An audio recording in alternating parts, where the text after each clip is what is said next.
partie de l'étude sur le pendule. La deuxième partie va se dérouler comme ceci. Premier point, deuxième point, premier point, l'apprentissage et du développement de l'activation de différents points, 5 points sur la ligne centrale. Même chose sur les lignes secondaires. Le travail sur les lignes secondaires va vous préparer au déplacement martial. Dès que vous allez pouvoir activer vos lignes secondaires et les activer, et vous allez générer le début d'un mouvement possible, d'esquive, d'attaque, tout ce que vous désirez. Le deuxième point sera le travail sur le déplacement en tant que tel. Alors, il y a beaucoup à dire, beaucoup à faire. Je vais vous donner des éléments de base pour vous orienter dans votre travail, mais sachez qu'après, si vous faites appel à votre esprit créatif, il y a moyen de s'amuser sur cette base-là de manière quasiment infinie. Je vais vous représenter rapidement la forme de face, les pieds sur la même ligne, et nous allons maintenant tâcher d'isoler, d'identifier, d'activer et de renforcer 5 niveaux sur la colonne vertébrale, tout en n'oubliant pas que nous faisons aussi appel aux tensions précédemment vues, que nous allons intégrer, les tensions du bas du corps, que nous allons intégrer à ce travail. Il s'agit de 5 endroits qui sont des volumes et pas des surfaces. Donc il faut imaginer que ça se passe à l'intérieur du corps, c'est comme une rotule autour de laquelle la mobilité est possible. Donc ce niveau-ci, au milieu du sternum, le plexus solaire, l'ombilic et au niveau du pubis. Rapidement, ici, à ce niveau-ci, je vais travailler en activant de bas en haut. Clairement, dans la forme la plus complète, il y a une grande activation au niveau du pubis. À savoir qu'au niveau du pubis, les tensions en spirale qu'on génère au niveau du bas du corps vont se retrouver réunies au niveau du bassin. Donc, ces tensions spirales que nous avons évoquées dans la première partie vont se retrouver ici, au niveau de l'articulation coxo-fémorale. Donc, cette spirale, par ce mouvement, vous devez pouvoir imaginer et faire tourner la tête du fémur dans son logement, comme les pieds, de la même manière. Donc l'activation au niveau du pubis se fait de cette manière. Je visse et je dévisse au niveau de la tête des fémurs. Je monte d'un niveau, je vais activer le mémone, la porte de la vie, au niveau de l'ombilic. Donc maintenant, cette rotule, je la fais monter d'un niveau, et je vais faire bouger mon pendule à partir de ce niveau-ci. Il y a un travail de compression que nous utiliserons lors des applications, des mises en situation comité ou Goshindo, défense. Le travail au niveau du bas du corps est toujours présent avec ces tensions, mais elle est moins visible puisque nous avons déplacé le moteur un cran au-dessus du bassin. Troisième niveau, au niveau du plexus solaire. Donc c'est ici que ça se passe, que je vais générer mon mouvement de pendule. Et constater que plus je monte, plus le geste, non pas se raccourcit, enfin il se raccourcit, il a moins d'amplitude vu que le bassin est fixe maintenant, mais plus dynamique. Voilà. Quatrième niveau, milieu du sternum.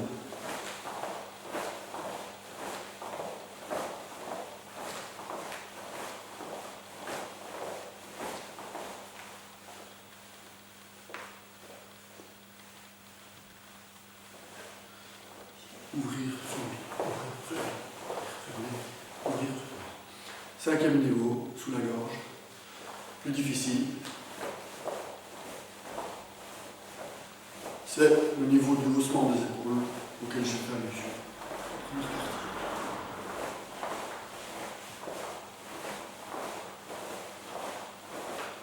Ok, voilà les 5 niveaux. Sachez que ces 5 niveaux ont des petits frères et des petites sœurs qui se situent sur des lignes secondaires. Ici, nous avons suivi l'axe central.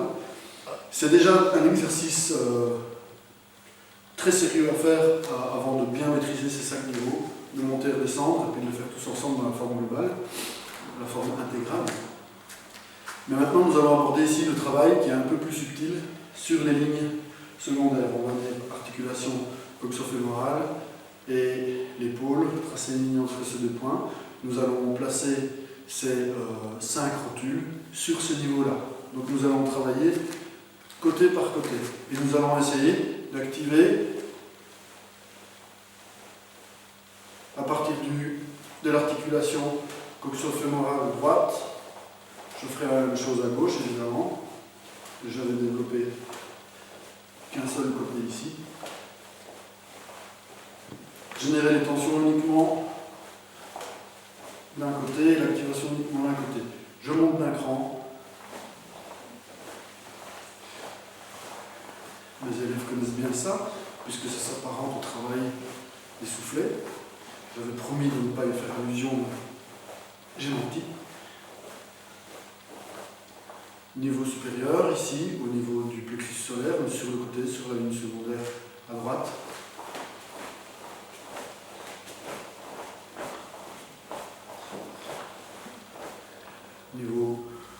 Au niveau du milieu du sternum.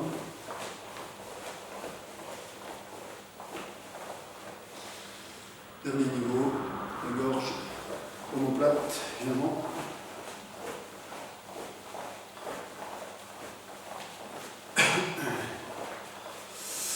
Voilà, donc vous voyez que c'est déjà tout un travail très sérieux d'arriver à modéliser de manière volontaire et précise les 5 niveaux sur les lignes secondaires à gauche et à droite.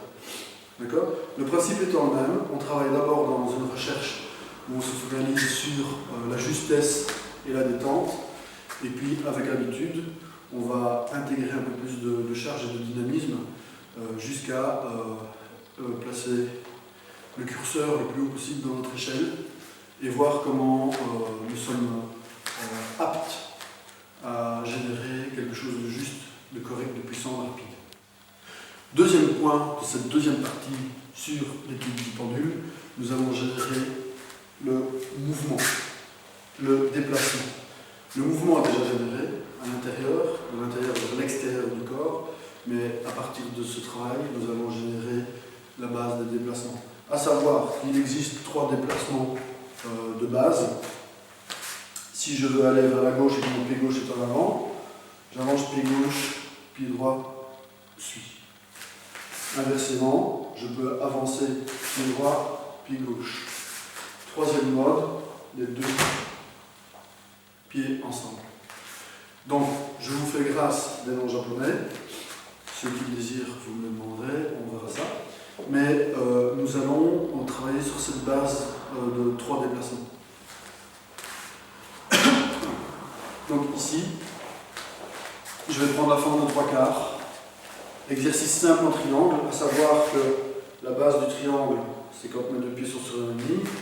Je mets un pied avant sur la pointe et je vais déplacer d'abord dans la forme normale du pendule et puis déplacer les pieds arrière lors de l'avancée du bassin. C'est comme ça que je vais construire mon déplacement. Petit à petit, ce pied ne va plus se lever. Je vais arrêter de le lever pour vraiment adapter ça au déplacement. Et petit à petit, je vais essayer de déplacer cette jambe avec les différents niveaux que nous avons vus précédemment. Au niveau du pubis, je mets le moteur au niveau de la compression au niveau de l'ombilic. Plexus, avec les mouvements se raccourcissent, milieu du sternum, et puis quasiment plus de mouvement, mais encore léger déplacement lors du travail sous la gorge.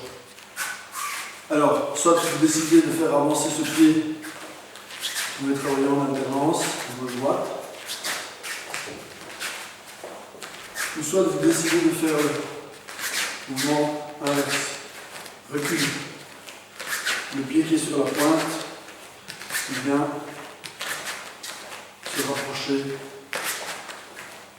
d'une des pointes de la base.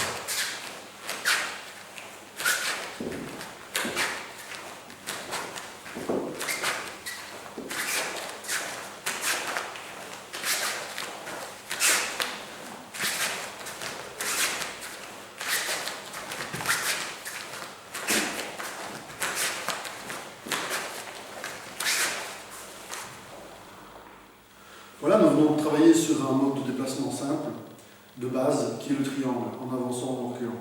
Ce mode de déplacement en triangle sera utile ultérieurement, mais ça fera l'objet sans doute d'autres vidéos, en combat ou en self-défense en Goshindo. Ce mode de déplacement en triangle fait partie des éléments stratégiques pour mener un combat ou éviter un combat. Maintenant, nous allons aborder les points suivants. Je vais me limiter uniquement à travailler d'avant en arrière et d'un seul côté. Vous développerez l'autre côté vous-même lors de votre travail personnel. Vous pourrez aussi développer ces déplacements sur une base de croix, les points cardinaux, ou sur base d'une étoile, 8 directions différentes, et vous amuser en déplacement. Excellent travail pour développer le cardiovasculaire.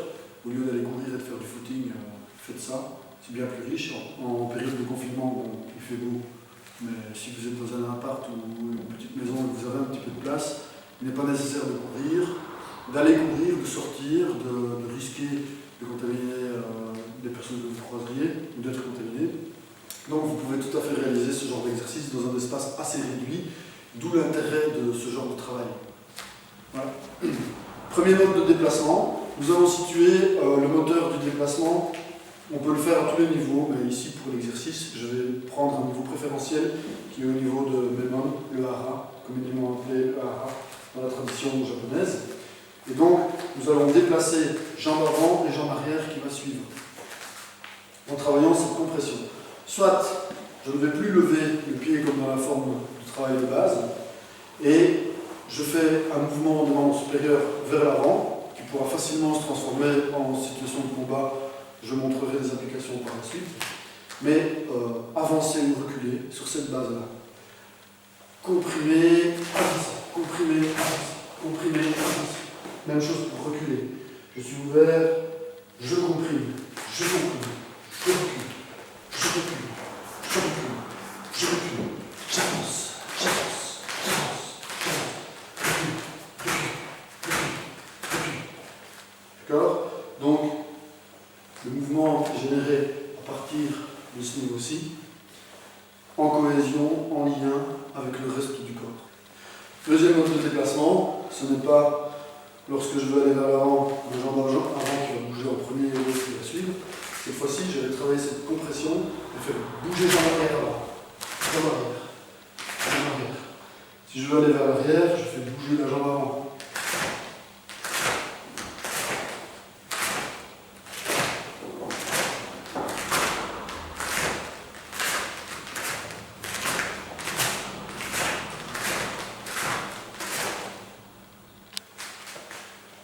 Troisième mode de déplacement, les deux pieds en même temps. Toujours compression dans cette zone, les deux pieds se déplacent. Il ne s'agit pas de sauter, il s'agit d'utiliser l'explosion dans une direction.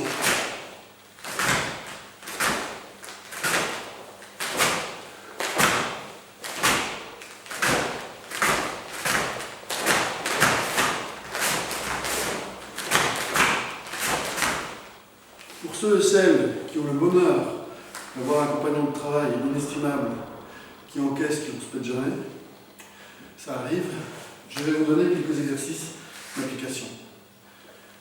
Le fait d'avoir un mannequin ou de se créer un mannequin avec un vieux matelas, des pneus de voiture dans son jardin, empilés les uns sur les autres et bien inclus, soyez créatifs. Il y a moyen déjà de s'amuser, de faire ça en extérieur. Donc, peu importe si vous avez un mannequin ou quelque chose qui ressemble, c'est très bien. Si vous n'avez rien, il faudra travailler dans le vide, et comme on a fait précédemment. Donc ici, manière de travailler les trois déplacements. Les applications sont multiples, nombreuses, variées, mais sachez qu'à partir d'ici, je peux tout à fait travailler l'explosivité avec les trois modes de déplacement sur coup de poing. Premier mode de déplacement, 1-2. Deuxième mode de déplacement,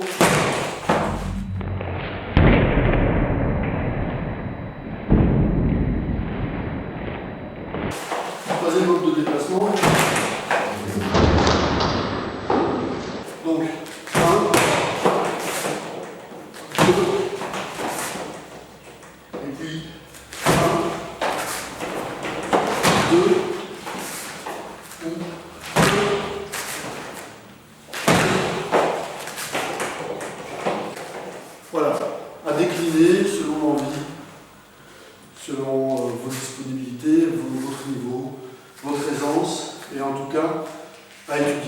à essayer pour synchroniser le plus possible tout ce que nous avons fait précédemment.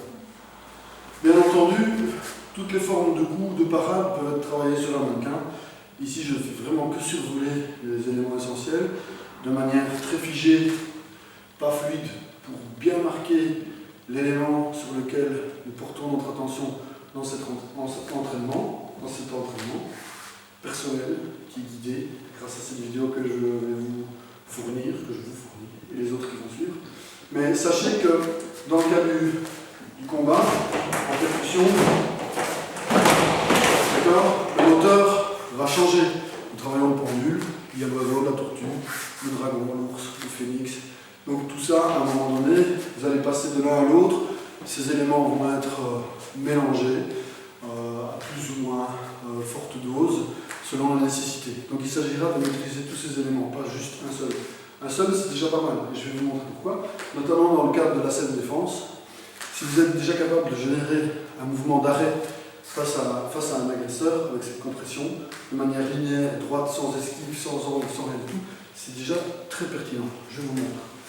Je suis dans une situation de self-défense, je ne veux pas me disputer, je ne veux pas m'expliquer. La situation ne me permet pas d'issue, et je sais que il est clair pour moi, il est évident pour moi, quand mon agresseur m'en veut et va tenter de me contraindre, voire de me frapper. Eh bien, je peux, sur cette base de travail, tout à fait partir d'une disposition non agressive, et puis tout à fait à un moment donné d'exploser. Avec possibilité d'enchaîner les coups, de partir, de s'enfuir. Donc, tout simplement, je suis ici, je ne veux pas me battre, la compression dans le bassin, les tensions dans les jambes, ce qui n'apparaît pas aux yeux de votre agresseur, et puis de en piquant les doigts dans les yeux, en visant la gorge, le plat des mains.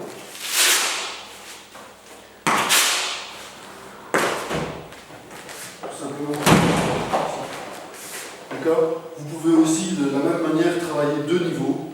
Je suis ici. Non, je ne vais pas me battre. Voilà.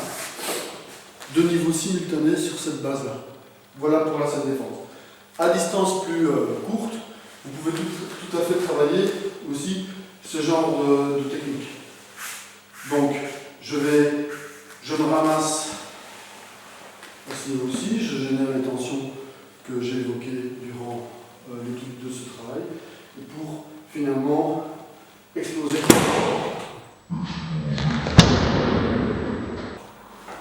Une main au visage, une main ici. Je vise la partie verte parce que c'est la partie qui permet d'absorber les chocs sur ce mannequin-ci, mais en réalité, je peux tout à fait viser le centre du sternum, donc ça fait très mal, très douloureux. Voir si ça à ma portée est plus ou moins à la même hauteur, voir, viser la tête, empêcher le coup de tête, pousser, masquer et frapper. Donc je montre, nous sommes dans cette disponibilité-ci. Si je suis tendu sur mes jambes, pas du tout disponible comme je l'ai montré précédemment, rien ne se fera. Travailler la compression, travailler déjà la tension interne, et puis à un moment donné, ça doit être fulgurant, ça part quand ça doit partir. Voilà. Merci à vous, bon entraînement.